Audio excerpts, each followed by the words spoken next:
Hi officers, இந்த வீடியோவில் நாம் அழகு 7 இலக்கியம் தமிழ் அறிஞர்களும் தமிழ் தொண்டும் 15 கேள்விகளில் இந்த சிலபஸ் வைஸாக தான் நம்ம சேனலில் பார்த்துட்டு வந்துட்ருக்கோம். நம்ம சேனலில் சப்ஸ்கிரைபராக இருந்து பார்த்துட்டு வந்துட்ருக்கவங்களுக்கு தெரியும்.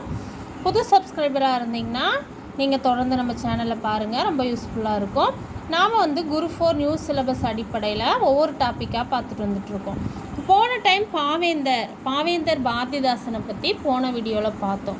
இந்த வீடியோவில் டி.கே. சிதம்பரநாதர் பற்றி இந்த வீடியோவில் பார்க்கலாம். 11ஆம் வகுப்பு பேஜ் நம்பர் 140 சான்றோர் சித்திரம். இதுதான் இவரை பற்றியதான ஒரு கட்டுரை மாதிரி கொடுத்துருக்காங்க.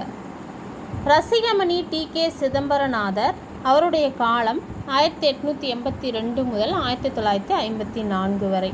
தமிழில் எல்லாம் உண்டு, தமிழின் கவிச்சுவைக்கு ஈடுமில்லை இணையுமில்லை, தமிழால் அறிவியல் மட்டுமன்று அனைத்து இயல்களையும் கற்க முடியும் என சான்றுகளுடன் எடுத்து சொன்ன பெருந்தகை யார்னா ரசிகமணி டி.கே. சிதம்பரநாதர்.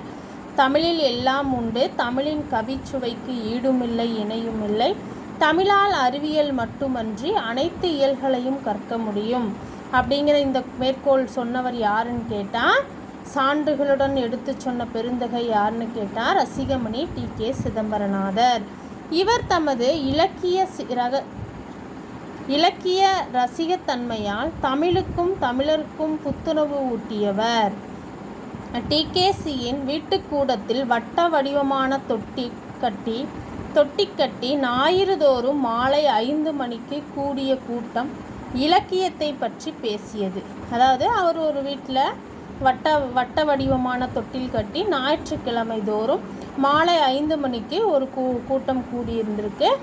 அந்த இலக்கியத்தை இலக்கியத்தை பற்றி பேசியது. அந்த அமைப்புக்கு வட்டத்தொட்டி என்று பெயர் பெற்றது. அந்த அமைப்புக்கு பெயர் என்னன்னு கேட்டாங்கன்னா வட்டத்தொட்டி.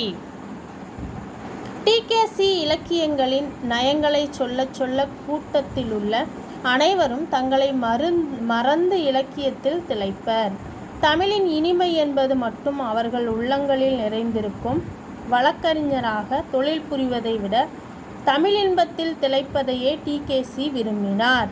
தமிழ் கலைகள், தமிழ் இசை, தமிழ் இலக்கியம் ஆகியவற்றின் சுவையையும் மேன்மையையும் தனித்தன்மையையும் எடுத்து சொன்னார் டி.கே.சி அவர்கள். கடிதங்களிலும் அவற்றையே வியந்து எழுதினார். அவர் தம் கடிதங்கள் இலக்கிய தரம் கொண்டு புதிய இலக்கிய வகையாகவே கருதப்பட்டன. டி.கே.சியுடைய கடிதங்கள். அவருடைய காலம் டி.கே.சி 1882 முதல் 1954 வரை. இதய ஒளி, கம்பர் யார் முதலான நூல்களும், முத்தொள்ளாயிரம், கம்பராமாயணம் ஆகியவற்றிற்கு எழுதிய உரையும் அவர் தம் இலக்கிய நுகர்வு கடலின் சில அலைகள் எனலாம். டி.கே.சி எழுதிய நூல்கள் என்னென்னு கேட்டாங்கன்னா இதய ஒளி, கம்பர் யார், இந்த 2 நூல்களை எழுதியவர் டி.கே. சிதம்பரநாதர் அவர்கள்.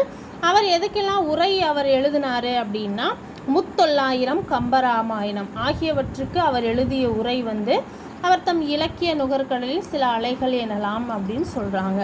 அதாவது உரை எழுதின நூல்கள் முத்தொள்ளாயிரம், கம்பராமாயணம். அவர் எழுதின நூல்கள் புதிய முதலான நூல்களும் எழுதியிருக்கார். இதய ஒளி, கம்பர் யார். அடுத்தது ஆகியவற்றுக்கு எழுதிய உரை. சென்னை மாநில மேலவையின் உறுப்பினராகவும் அறநிலையத்துறையின் ஆணையராகவும் திகழ்ந்த டி.கே.சி இயற்றிய இலக்கிய ஒளி தமிழ் அழகியலை வெளிச்சப்படுத்தியது. இது ரொம்ப முக்கியம். இந்த மாதிரி ஒரு நிறைய டைம் டிஎன்பிஎஸ்சியில் கேட்டிருக்காங்க. சென்னை மாநில மேலவையின் உறுப்பினராகவும் அறநிலையத்துறையின் ஆணையராகவும் விளங்கினவர் யாருன்னு கேட்கலாம்.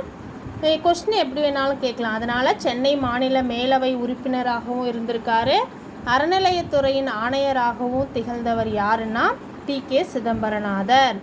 இயற்றிய இலக்கிய ஒளி தமிழ் அழகியலை வெளிப்படுத்துவதாக இருக்குதுன்னு சொல்கிறாங்க. வீவர்ஸ், அடுத்த இதே மாதிரி ஒரு முக்கியமான இம்பார்ட்டண்டான சிலபஸ் வைஸ் டாபிக் அடுத்த வீடியோவில் பார்க்கலாம். நன்றி, வணக்கம்.